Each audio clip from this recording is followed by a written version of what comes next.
Turkey.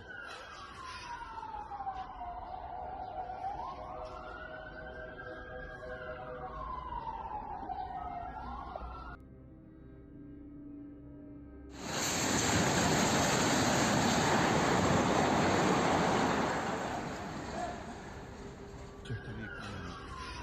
Diğer biraz önceki açıdan dolayı yıkılmadan hızı da gitmiş değil.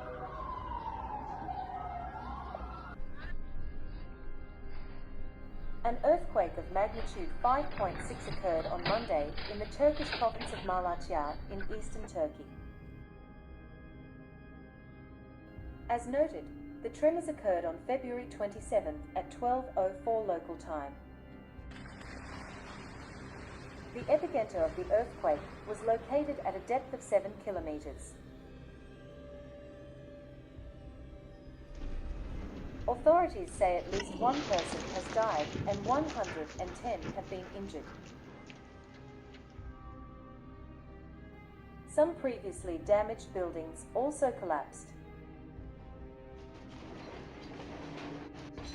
Over the past 3 weeks, 4 new earthquakes have occurred in the region, as well as 45 aftershocks ranging in magnitude from 5 to 6.